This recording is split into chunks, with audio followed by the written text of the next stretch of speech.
Falling short. Issues of Uncle J.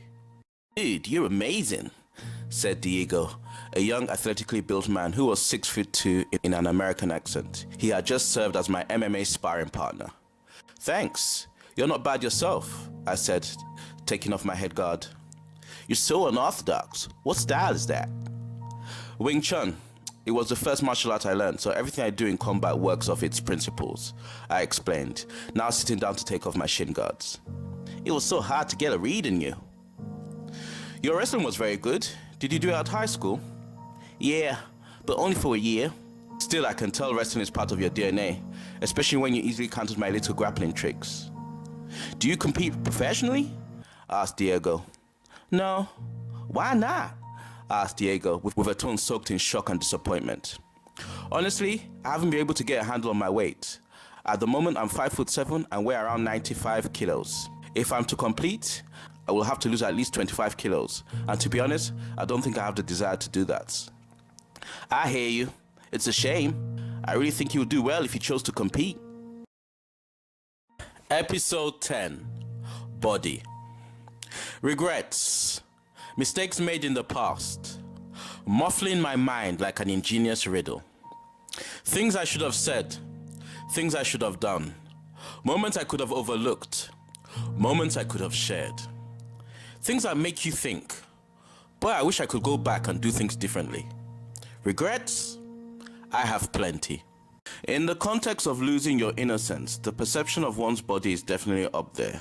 For the first 7 years of my life, I never really thought about my body, which is pretty normal, I would think.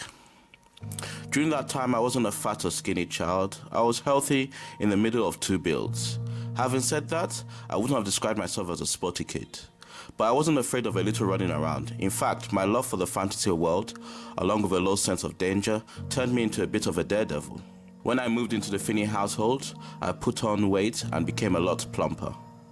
I welcomed my chunkier build because it was a physical advantage I could utilize while engaging in rough play. I remember getting typhoid fever at around 11 years old and losing all my fat. But by the time I went to secondary school, I had regained my robust build. Going to boarding school meant living an active lifestyle, whether I wanted to or not. My daily routine in a tropical climate was always filled with activities like fetching water, running, climbing trees, fighting, walking long distances, and just having a general physical taxing life, accompanied with 3 square meals if you were lucky, and no snacks. This meant me gaining a very athletic build without realizing it. I remember taking my shirt off at around 13 years old during a medical checkup and impressing some nurses with a physique I hadn't even paid much attention to. I then fell into a rhythm of putting on weight during the holidays and then losing it all while at boarding school. This rhythm was broken when I moved to England and overindulged on all the junk food I missed while living in Nigeria. So at 16, in my new English school, I became a fat kid, which as you can imagine was a little difficult socially at school, home, and where I worked part-time. Especially when people turned on me, for my weight was the first thing they went for. People do look down on you when you're fat. How do I know? In the past, I've looked down on people because they were fat. I remember sitting in church and a guy called Ike Echi gave me a look that he thought I didn't see. A look that said, this guy is such a loser. Why did he look at me like that? I was overweight. After my GCSEs, I started going to the gym regularly.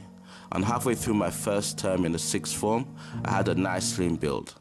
And it was done in a healthy way, as I didn't starve myself. I just stopped eating a lot of junk food on top of working out regularly.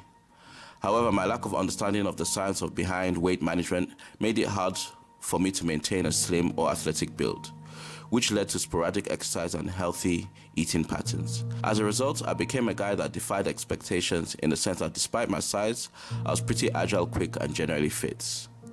And this was the case right up into my early 30s, by which time I had put on even more weight without realizing.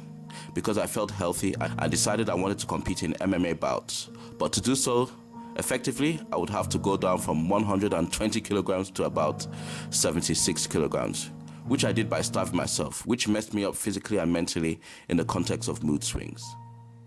Because of my unhealthy method, I couldn't maintain my weight because eating was a way I dealt with stress, depression, and negative emotions in general, like an alcoholic would with liquor or a drug addict with drugs. I finally learned how to train and eat effectively in a way that suits my personality.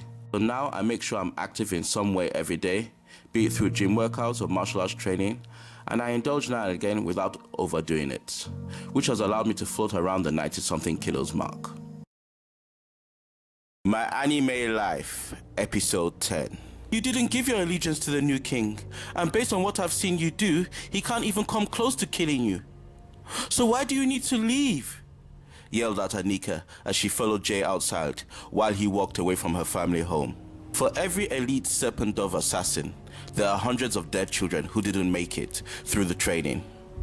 After going through a period of solitude confinement for far too long, for any child, you are put through intense physical training, which involves running 10 miles a day, daily agility training that pushed your mind and body to the limit, daily breathing exercises followed up with daily beatings designed to harden you.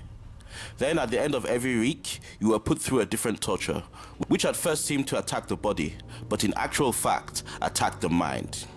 You first simply want the pain to stop, but after a while, physically you become so conditioned, you simply begin to feel sorry for yourself, until you realize that won't change anything. At which point, you either die, which many do, or you live on, said Jay, still backing Anika. He then turned to face her and continued. I was 7 years old when what I described, and far much more, became my norm. But nothing the Serpent Dove training put me through will ever come close to the pain of watching the mother I loved more than anything killed in front of me like she was nothing, said Jay, with a voice consumed with intense sadness. Anika made a move to embrace him, but in a blink of an eye, he was behind her. Your father and I inflicted that devastation on countless families. Yes, the new king, like the old one, is a monster. But so was your father, and so am I, said Jay, then vanishing before Anika's eyes. Falling Short complete series can be found on JOMAJ Studios' YouTube channel. Falling Short is also available in paperback book format or on Kindle. To get your copy, email jomajstudios@gmail.com. That's jomajstudios@gmail.com.